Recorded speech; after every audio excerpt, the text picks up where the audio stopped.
Hi, Lisa. Welcome to our Women in Payments series. I would love to take a little bit of a deep dive into your career and learn more about yourself. What's your current role?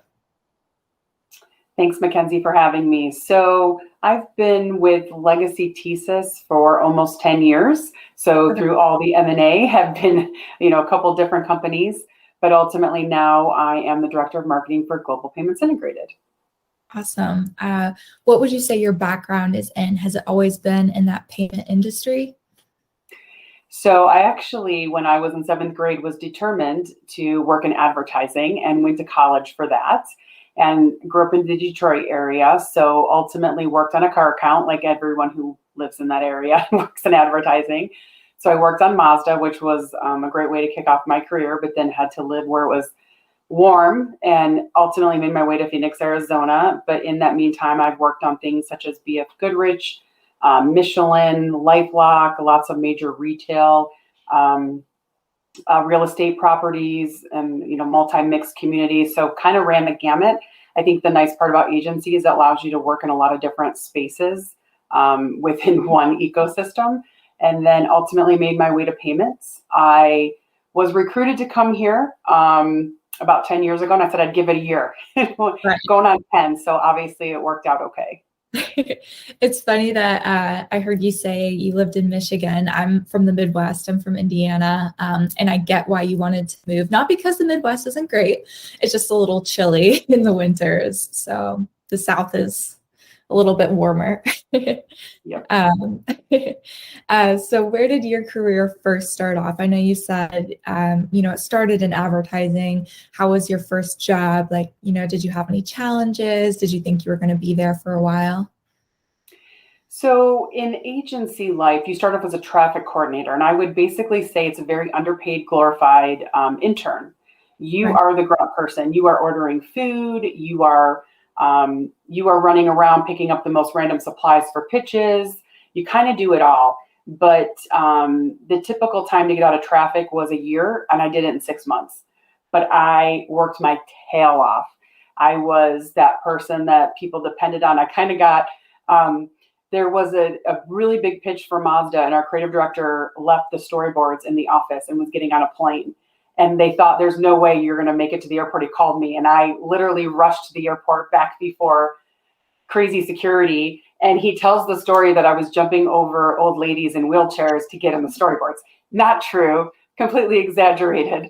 But I earned a reputation of doing what it took to get things done. And that's really what helped kind of excel my career going forward. But yeah, traffic is it's not an easy beast to get out of, but when you do, it's something to be proud of. That's awesome. So I know that you are a mom, and I know a lot of people have issues with that work-life balance, being a mother and, having a career. What are some tips for a good work-life balance that you've found to be helpful? So what I share with other younger women, new moms, etc., and it's really not even just about being a mom. It's about being a caregiver, a spouse. You will never rock all the roles that you have every day. It's literally impossible. So there's days that you are a rock star at work, but maybe you get takeout for dinner, right? You're not Martha Stewart when it comes to dinner that night, and it goes to every which way. Some days you leave early because you got to make a kid's baseball game. And it's really a balancing act. And if you try to be all things to all people every day, an employee, a spouse, a parent, a caregiver, you will never master that because nobody can. It's not possible. It's really about the whole, the sum. And what I mean is each day you might give a little bit more and take a little less from each thing. But at the end, you hope that you balanced it in a good way. If you're trying to balance it every day, weekly or monthly, it's impossible. So it's about giving yourself that grace to Mhm. be flexible when life calls upon you. Yeah, I'm not a mom myself. I do have a dog, so I consider myself a dog mom. It's a little bit different. I have a little bit more time on my hands, but I've always kind of wondered how working moms can kind of do it all. And I guess like just having grace for yourself is a huge something to really, remember, because you want to have like everything like dot, dot, dot, but having takeout for dinner, you still might be, the winner in that. Like everybody loves takeout. So, Well, and I think it's also prioritizing, and I use the term sometimes good is good enough, yeah, and that can be perceived as I don't always have to do a great job, but I think what happens is you have a laundry list of things to do, and we can be our own worst critics, and we'll get caught up in redoing work or this wasn't perfect and beat ourselves up. Sometimes that item that might be further down your priority list, good has to be good enough so that you can focus on the things that really have priority. And I would say that as you add more to your plate of what you're juggling over the years, like I recently joined a board of directors for a non-for-profit, right? And so I'm also juggling family and a career and that as well. And so it's sometimes you have to say no to projects, or sometimes you have to say, this is what I can give today, and maybe in the future I'll be able to give more, and vice versa. Whether it's attending, not in COVID days, but when it comes to parenting a field trip or being the chair of an event, there's just a lot of things that sometimes you have to know when you can take things on and when you can't, prioritize that list. And it's not an easy thing to do, but you get better at it the more things you have to juggle. yeah. Have you ever received any negative attention during your career when dealing, with things like going out on maternity leave or having to take your children to the doctors, things like that? So I would say I've been really lucky. And a lot of that goes to the organizations that I've chosen to work for and the leaders that I've been lucky enough to work for. I've never felt that being a parent was a hindrance to me. And ironically, when I was an agency, they always joked that people brought their dogs. That was kind of like the cool thing to do. Yeah. The agency that I worked for at the time when I had my children said, bring your baby in with you. And I was like, what do you mean? And for the first several months, I brought the baby in 3 days a week. My mother-in-law took him 1 day a week, and my husband worked from home 1 day a week. And I did that for for several months when the baby was born after I went back to work. They gave me an office and a fridge and a couch and said, do what you need to do. We just need you here. So when you talk about multitasking, that's one thing that I learned to do pretty early on. So there's a lot of flexibility to that. And to be honest, I see just as many of my male counterparts that leave or say, I'm taking this call from the car because I'm picking up my kids, or I got to drive my kids to sports. I don't feel that it's so much just the moms anymore. I really do feel it's parenting responsibilities are shared more broadly these days.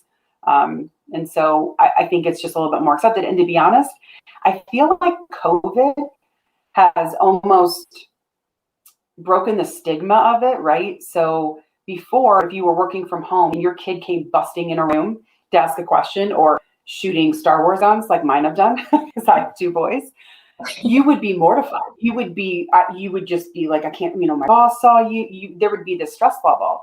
And with COVID, because everybody was doing the same thing and having to deal with parenting and schooling, it just became more acceptable. When the kids come in, they're like, say hi. Or when the dog's barking, nobody freaks out. They're like, oh, look at my cute new puppy, and he's barking at the delivery guy. It's almost made it more acceptable that you are doing both things at one time. So I will have to say, of COVID, I think that's sort of really broken that stigma of being a parent, a working parent. So I know we kind of touched on this, but how do you juggle being a working mom? Do you have a specific routine or a mantra you live by? I know we talked a little bit about giving yourself grace. Is there anything else that really helps you? I would say I literally have the best husband in the entire world. If you have an option, marry well. Somebody who is truly a partner in your marriage, and it's 50-50. His career or my career is not one more important than each other's, We look at the laundry list of between sports and doctor's appointments and dentist appointments and parent teacher and say, okay, what do you have going on? Can you move this? Or, he's got a pitch to a client that he can't miss. Then I have to suck it up and figure it out and navigate it. And it takes a village. You have to lean on resources like family and friends, and you juggle. It really is you get overwhelmed thinking about it at a high level. You just have to take day by day and figure it out. And sometimes you miss some things. Some days, your kid doesn't have the right binder for his project. I say that because we just got an email from a teacher that said didn't have the right supplies. Amazon's your best friend because you can get, you don't have to go out to the store and get that one specific thing. You can just order it online. So, it's a juggling act, and you do the best you can. And, I think that's where you have to give yourself a break sometimes. Everything's not going to be perfect. Yeah.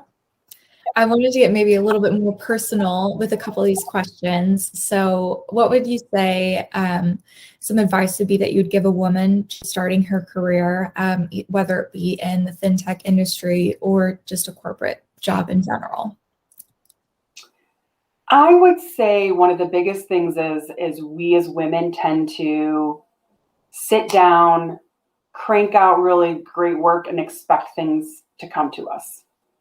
Fortunately, it doesn't work that way. And I think men have done a better job at figuring this out. I think it's important to raise your hand for the big new project. I think it's important if there's a visiting executive or executive within your office location, stop by and say hello. And then ask for what you want and go for those jobs. I read this stat somewhere that really stuck with me. And it was something along the lines of women will see a job posting, and if they don't qualify for at least 8 or all 10 of the responsibilities, they won't apply. When a man looks at it, as long as he meets roughly 4, he'll apply. And so I'm like, wow, they're just better at going for it. And we tend to say, well, we sit here and do a good job, we'll be rewarded. You've got to raise your hand. You've got to put yourself out there. You've got to build relationships. You have to network. I couldn't stress enough how important networking and building relationships can be with both men and women in the organization. I'll use the last 9 years of M&A. You could have all new leadership that shows up tomorrow, and they don't know you from the person sitting next to you. But as you go through, you've shown them what you're capable of.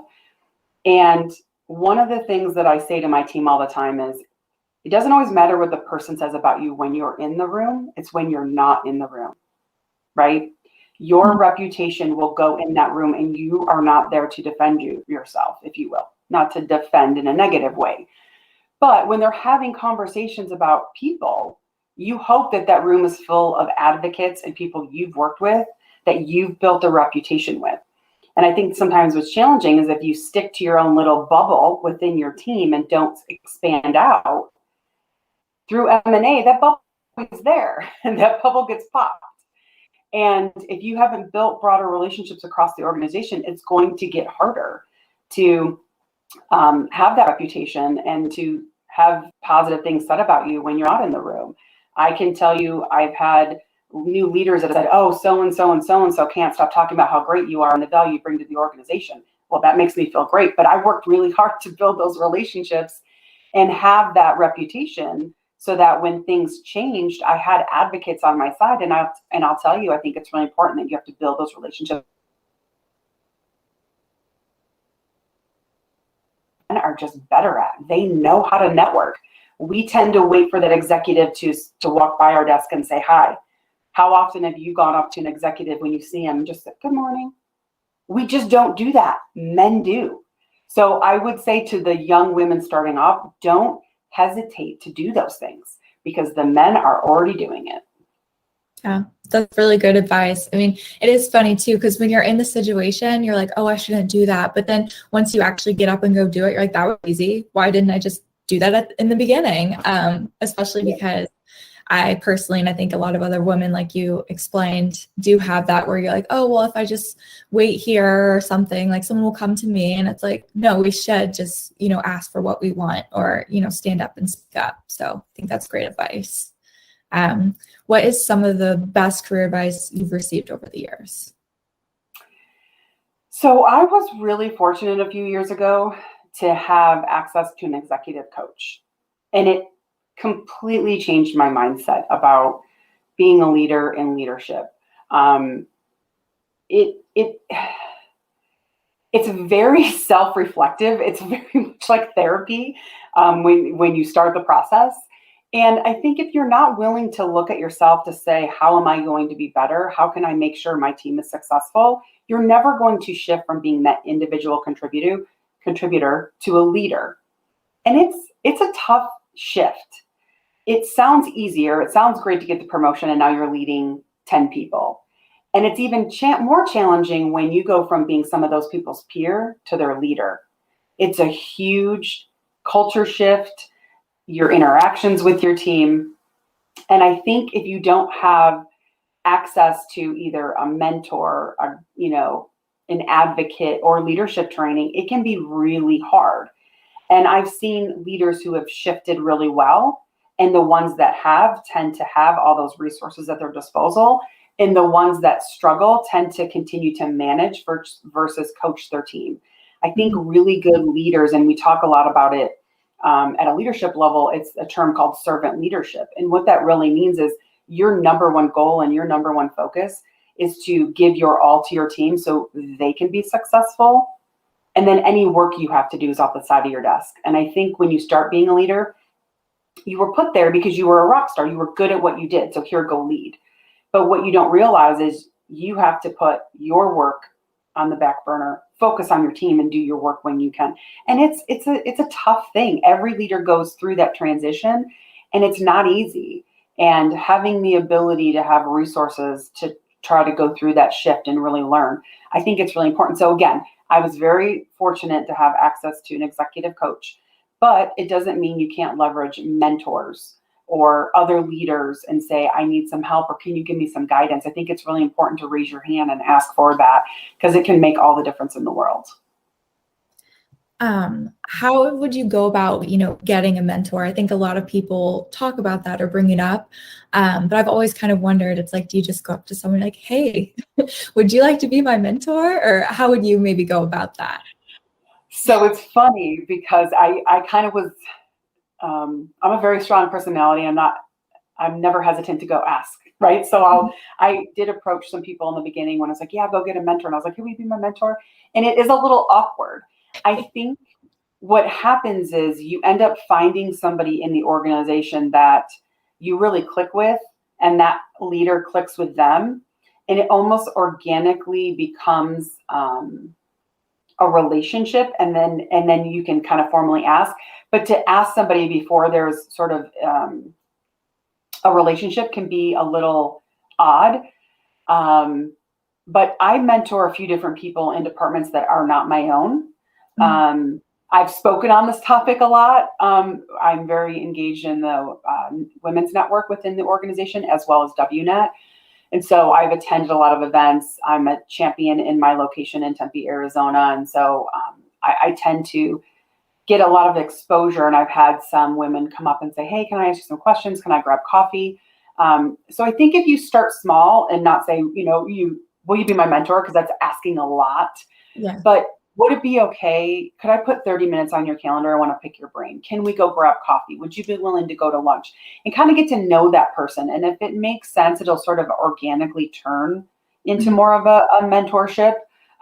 Or once you've done that a few times and you kind of find the relationship is working on both ends, then you can, formally ask to say, hey, could I do this on a regular basis and have some calls with you and put them on your calendar? And it's rare. I've never had anybody tell me no.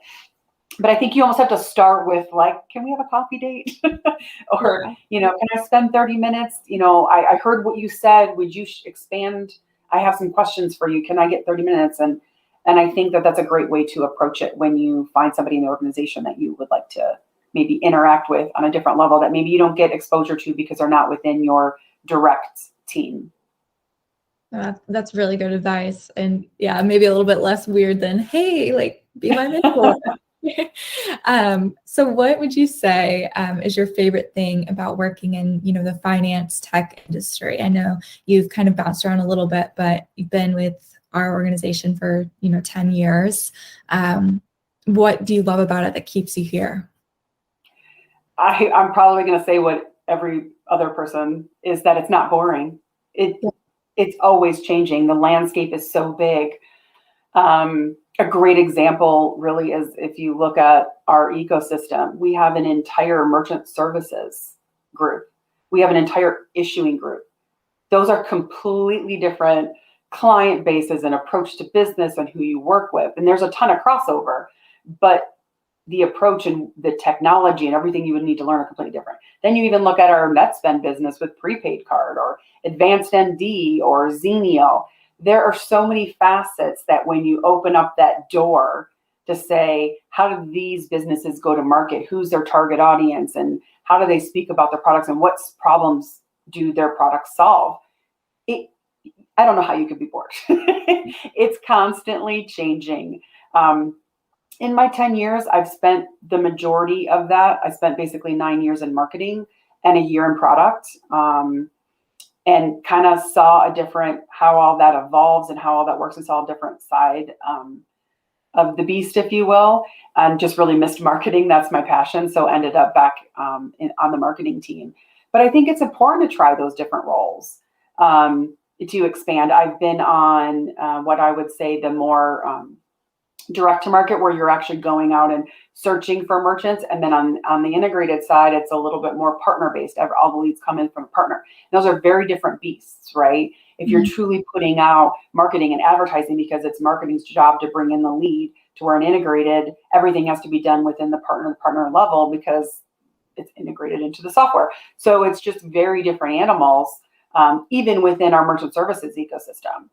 I get bored, I'll go see if there's something to do in issuing or NetSpend or Xenio. So I think it can be exciting, and there's always different opportunities to expand your knowledge and learn and grow, and not get bored. Well, thank you so much, Lisa, for taking the time to discuss navigating the ins and outs of work-life balance. I'm sure a lot of people can really use this advice to make the best use of their time and grow not only in their career, but also in day-to-day relationships. So I really appreciate you taking the time to talk with me. No problem. I'm happy to be here. Thank you. Have a good day. You too. Bye.